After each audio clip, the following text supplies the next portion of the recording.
В средата на 8 век българската държава е разтърсена от сериозна криза.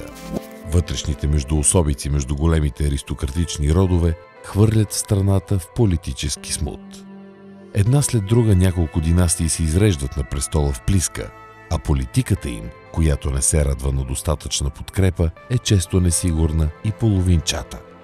Междувременно, в Византия тече процес на стабилизация на централната власт и армията, чието олицетворение е решителният и воинствен император на власт Константин V Копроним, който завършва военната реформа, постига надмощие над арабите, което му позволява да организира поредица от походи по суша и море срещу България.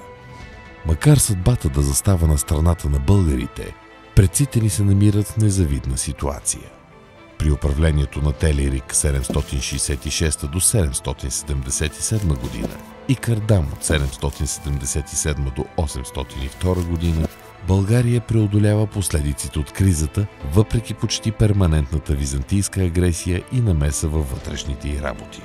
Затова през 80-те години на 8 век Кардам се чувства достатъчно сигурен на престола, за да организира поредица от нападения срещу византийските територии в Македония. Византия е твърде заета с ежегодните рейдове на арабските войски, започнали отново към 780 година, и едва през 791 император Константин VI повежда войските си срещу Кардам. Двете армии се срещат при Провад и българите излизат победители, но без да са постигнали категоричен успех. Решен да измие срама от неуспеха и да се разправи с българите, Константин VI повежда армията си в нов поход през късната пролет на 792 година. Силите на империята се концентрират около Адрианопол и потеглят на север към Стара планина, с идеята да преминат Ришкия проход, разположен северно от крепостта Маркели, която била едно от основните укрепления, бранещи северната граница на Византия. Кардам бил навременно известен за подготвената експедиция. Владетелят на българите несъмнено очаквал, че гордият Константин VI ще потърси реванш за битката при Провад. Съгласно изворите, и двамата владетели мобилизирали значителни по обем сили. Армията на Константин VI достигнала Маркели в началото на юли 792 година. Разположила се на стан край крепостта, а императорът заповядал укрепленията да се поправят. Василевсът несъмнено искал да превърне Маркели в опорна точка за по-нататъчното си настъпление. На 20 юли Кардам се появил северно от византийските позиции. Теофан ни разказва, че излязал господарят на българите с цялата си войска и се установил в укрепленията.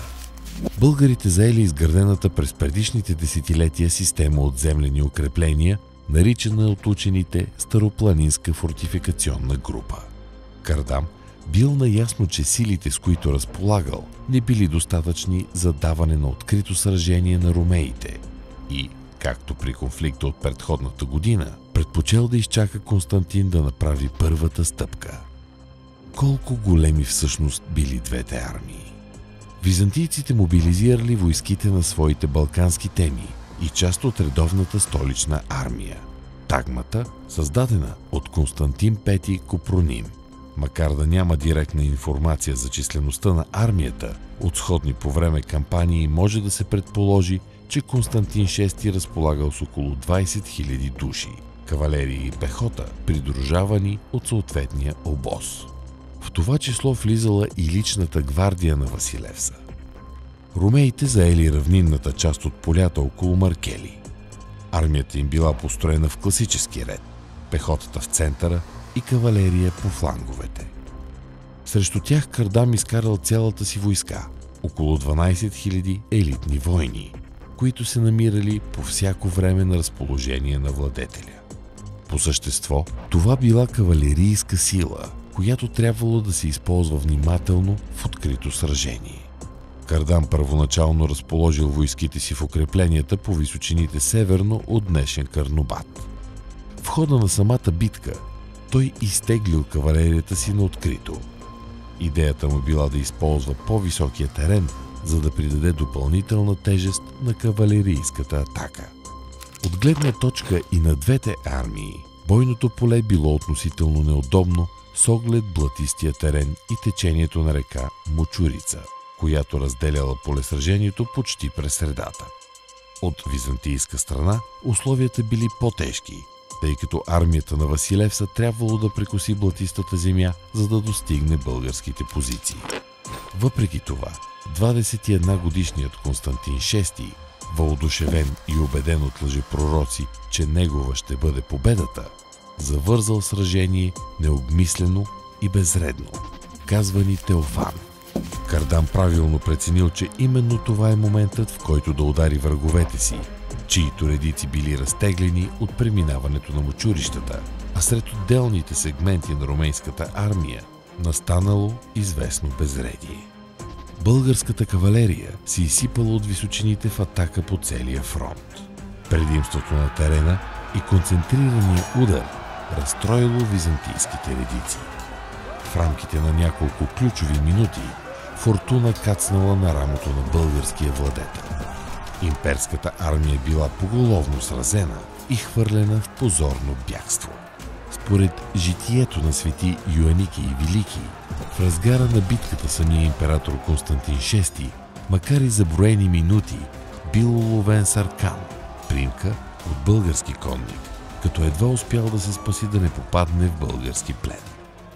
Отстъплението на Константин и армията му се превърнало в паническо бягство чак до столицата Константинопол, където се завърнал като беглец, изгубвайки мнозина не само от обикновените си войници, но и от началниците си, отбелязва с горчивина хронистът.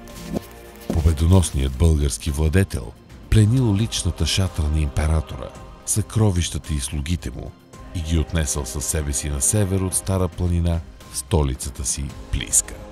Победата при Маркели била така категорична, че по време на последвалите преговори Константин VI се задължил да изплаща ежегоден данък на България. С един блестящ удар Кардам затвърдил позицията си на трона и сложил край на периода, в който България била притисната въгъла от последователните византийски походи. През следващите десетилетия инициативата за водене на настъпателна война преминала в български ръце.